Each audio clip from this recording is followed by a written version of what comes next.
Welcome to the breakdown where we break down all the messed up movies. Graduation break is over, let's get back to work. Started with Murder Set Pieces, directed by Nick Palumbo, one of the first movies I watched for the channel back when I had 0 views. So listen, wow, 570K, thanks. I have more scrutiny now. I have a second channel called SpookyRice, which I use when I need to show you all the gnarly extreme scenes. After you watch this video, click the link in the description to watch Murder Set Pieces Extreme Scenes, which is a short companion video with all new commentary that shows all the goriest messed up parts. Pause.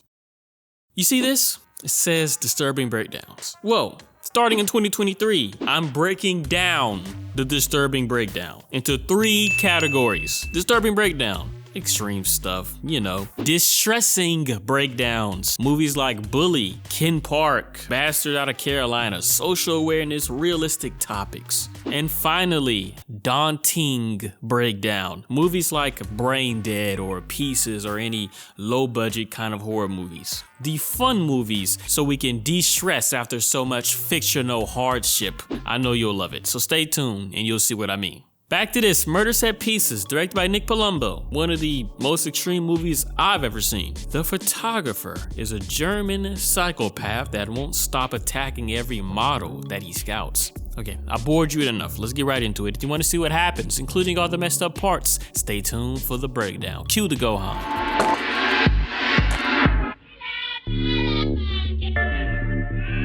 The Jews are not the men to be blamed for nothing. Jack the Ripper probably didn't even write that. Let's get even more edgy by including footage from 9/11. Now this intro part I can't show here, but the killer is taking pictures of his victim, a woman tied up and very bloody. He keeps asking the victim what she feels, and I suppose she feels like murder set pieces. 2 girls are ditching school. Man, imagine having to go to school. That is Jade on the left and Megan on the right. Jade's big sister is dating someone weird, the photographer we saw a few moments ago. In fact, that's him picking her up after school. Usually you run away from the weirdo's car. Jade's friend is dropped off and now it's time for the awkwardness.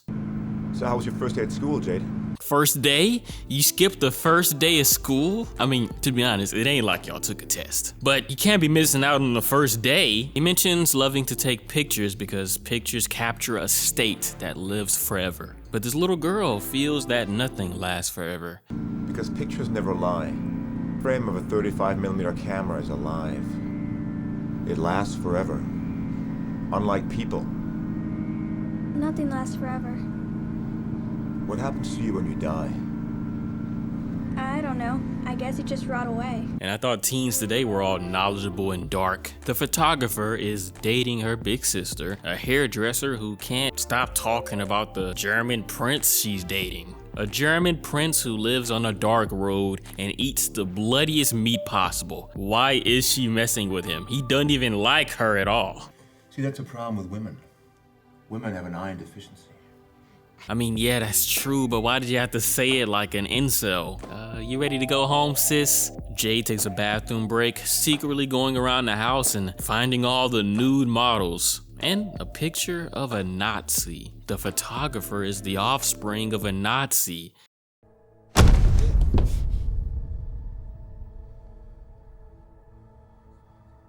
Where's my sister? In the bathroom. Where you supposed to be. That was my grandfather. He was a hero, you know? He fought the bad guys during the Second World War.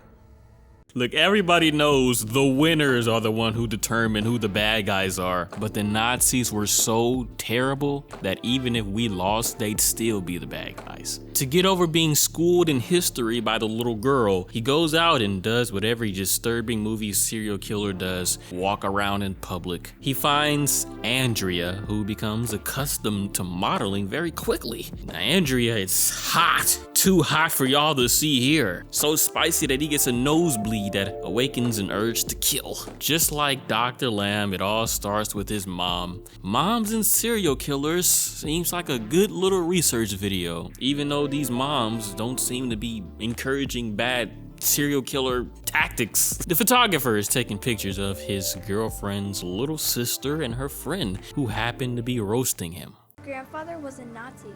A Nazi? A Nazi, like in World War II? Nazis like Adolf Hitler in Germany and that weird cross thing that they had to wear? How old are you, like 13? Yeah, I don't know about the Nazis by then. Maybe I'm being unfair. Speaking of Nazis, it's time to see the whole Reddit community here. The photographer goes and visits, that's Gunnar Hansen. He played the original Leatherface. My dad wasn't even born yet. His character in the movie is a Nazi mechanic who sells the photographer a weapon to aid in the arrival of the Fourth Reich. That was a nice little cameo for this movie. The next scene is the most graphic. He goes to a strip club, takes one of the workers back home and assaults them, tortures them. You can see all of that in the Extreme Scenes video though. Now I shouldn't have to tell you who this is, right?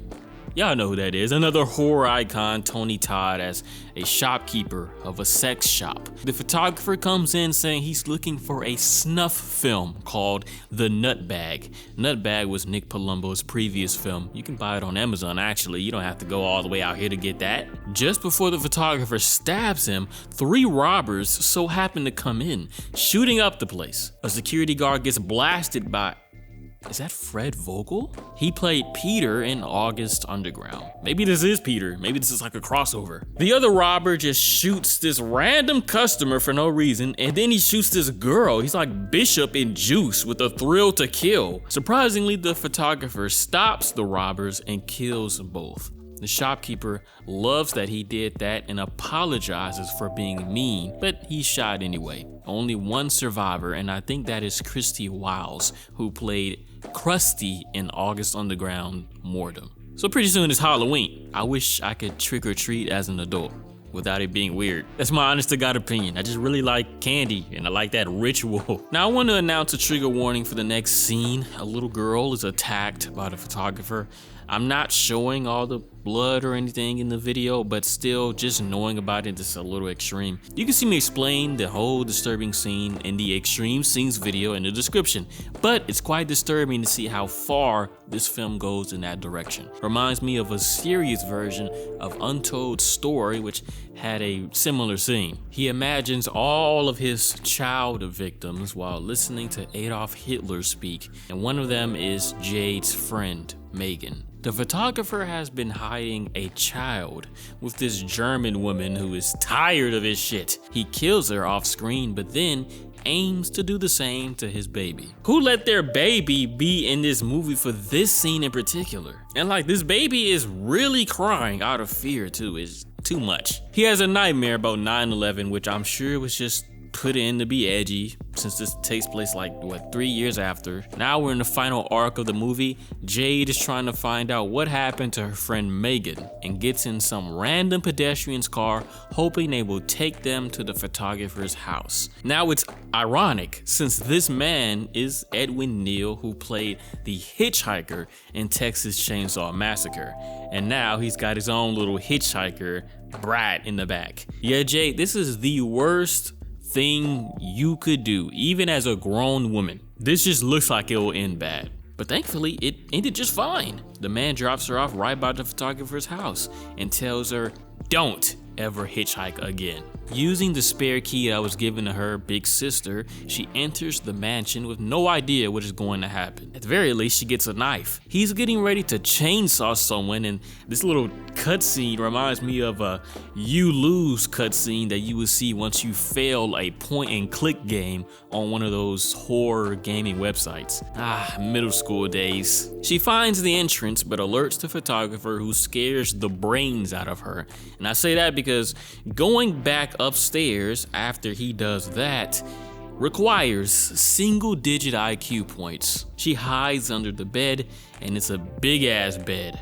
She sneaks away, leaving her shoes for some reason, and decides to go down into the torture dungeon, thinking she's gonna find her friend down there intact. She walks through, seeing all the dead bodies of the victims we've seen all throughout the movie. She kicks a door at him, but gets caught and slashed. She finds some scissors and stabs him right in the gut, hitting him with a wood block. Well, she escaped, but she should have kept her shoes on. The photographer is moving on after his serial killer dungeon is outed, all the way to LA. Riding on the bus, playing around with this brat, thinking they're in Red Dead Redemption, a lady is eyeing him, Serena Vincent, perhaps his first LA victim. The movie ends with random screens of Jade screaming her lungs out, and that's it. Well, that ended as dumb as I thought it did. Let's talk more about murder set pieces. The movie is banned in many countries, and I understand why. The actual murders in the film were all over the place. Like in the beginning, we see Andrea, and we don't see her death until like an hour in, even though many scenes happen in that threshold. It's almost like Dark Souls lore where time is all over the place. But the extensive amount of blood made things silly sometimes, and that's after watching The Sadness. I wonder how Jade's actress feels about being in this movie after so many years. Most disturbed moment was the attack of the girl at the park, one brutal assault that I can't show, and the death of the photographer's baby mama, who agreed for such a bloody scene for their kids to be in. Most enjoyable moment? The cameos were pretty cool, especially Tony Todd's, quite funny. Those were probably the best parts for me. Click on the companion video, Murder Set Pieces Extreme Scenes, to see all the gnarly stuff. Click the like button if you enjoyed the video, and subscribe to see more messed up stuff. Here are a few serial killer movies that you might like if you like this video. The house that Jack built stands attention. Anyway, thanks for watching. Spooky out. Did y'all hear that?